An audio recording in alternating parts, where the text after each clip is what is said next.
भारतीयों ने आज़ादी पाने के लिए संघर्ष किया और उन्हीं की वजह से हमें वोट देने का अधिकार मिला है। मतदान के अधिकार का प्रयोग हमारे स्वतंत्रता सेनानियों ने भारत के लिए जो कल्पना की थी उसे कायम रखता है।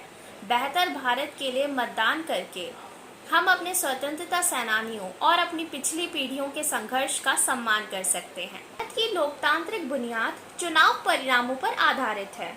हमारी विधायिकाएं और संसदें जनता द्वारा उनके लिए और जनता द्वारा चुनी जाती हैं। हम भाग्यशाली हैं कि हमें वोट देने का संवैधानिक अधिकार मिला है। हम इसे हल्के में लेते हैं, लेकिन संविधान हमें जिसे चाहे वोट देने और अपना मन बदलने का अधिकार देता है। हर वोट मायने रखता है। जब राष्ट्रीय दृष्टिकोण मेरे वोट से कोई फर्क नहीं पड़ता सोचने से बदल जाता है, तो संख्या बढ़ जाती है और बड़ी संख्या में लोगों के मतदान करने से फर्क पड़ेगा।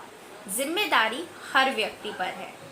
नोटा, भारत सरकार ने मतदाताओं के लिए अपना मत डालना संभव बना दिया है, भले ही वह किसी भी उम्मीदवार से असंतुष्ट हो। नोटा का मतलब उपरोक्त में से कोई नहीं, और यह उन व्यक्तियों के लिए एक महत्वपूर्ण वोट है जो किसी भी उम्मीदवार से संतुष्ट नहीं है। नोटा वोटिंग का मतलब है कि कोई भी उम्मीदवार उपयुक्त नहीं है। नोटा वोटों की गिनती की जाती है, लेकिन यदि अधिकांश वोट नोटा हैं, तो अगली सबसे बड़ी बहुमत वाली पार्टी चुनी जाएगी। चुनाव कैसे काम करते हैं? वोट देने के लिए आश्वस्त होने के लिए आपको यह भी जानना चाहिए कि चुनाव कैसे काम करता है।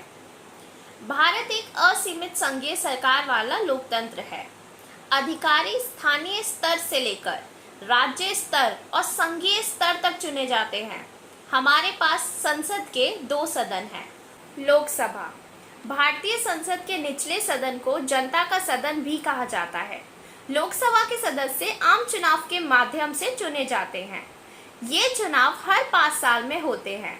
लोकसभा के 2 सदस्य होते हैं जिन्हें भारत के राष्ट्रपति द्वारा नामित किया जाएगा। वर्तमान में लोकसभा में 545 सदस्य हैं। 2 सदस्य एंग्लो इंडियन समुदाय का प्रतिनिधित्व करते हैं, जबकि अन्य 543 5 साल के लिए चुने जाते हैं। राज्यसभा, भारतीय संसद के ऊपरी सदन को राज्यों की परिषद के रूप में भी जाना जाता है।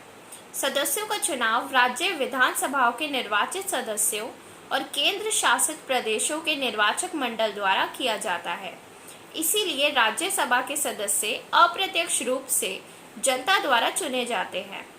राज्यसभा में 245 सदस्य हैं, जिनमें से 233 सदस्य 6 साल के लिए चुने जाते हैं।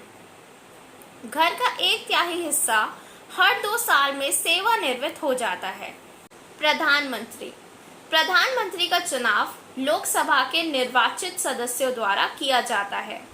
लोकसभा भारत में संसद का निचला सदन है।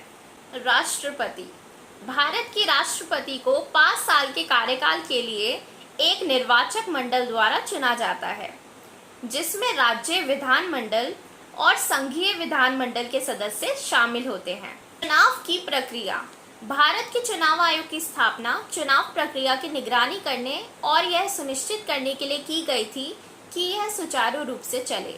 चुनाव आयोग चुनाव से संबंधित हर चीज का प्रभारी है, जिसमें चुनाव पर्यवेक्षण, नियंत्रण और निर्देशन के साथ साथ चुनाव संचालन भी शामिल है। प्रक्रिया से जुड़ी कुछ ऐसी बातें हैं जिनसे आपको अवगत होना चाहिए। आपको सबसे पहले मतदाता सूची में पंजीकृत होना होगा, जो योग्य मतदाताओं की एक सूची है। आप मतदाता पहचान पत्र ऑनलाइन के साथ साथ VREC निर्दिष्ट स्थानों पर या बूथ स्तर अधिकारी के माध्यम से आवेदन कर सकते हैं। आपको एक मतदाता पहचान पत्र जारी किया जाएगा, जिसे आपको मतदान केंद्र पर प्रस्तुत करना होगा। आपको एक मतदाता पत्र जारी किया जाएगा, जिसे आपको मतदान केंद्र पर प्रस्तुत करना होगा। वोटर ID कार्ड, नागरिक पर यह जिम्मेदारी है कि वह इस बात से अवगत रहे कि चुनाव में कौन खड़ा है। यह पता लगाना भी नागरिक की जिम्मेदारी है कि उनके संबंधित निर्वाचन क्षेत्र में मतदान केंद्र कहाँ है। आप इलेक्ट्रॉनिक वोटिंग मशीन पर वोट कर सकते हैं। यदि आपको कोई भी एक भाषा आती है तो चिंता करने की ज़रूरत नहीं है, क्योंकि ईवीएम पर हिंदी, अंग्रेज़ी और स्थानीय भाषा में लिखा होता है।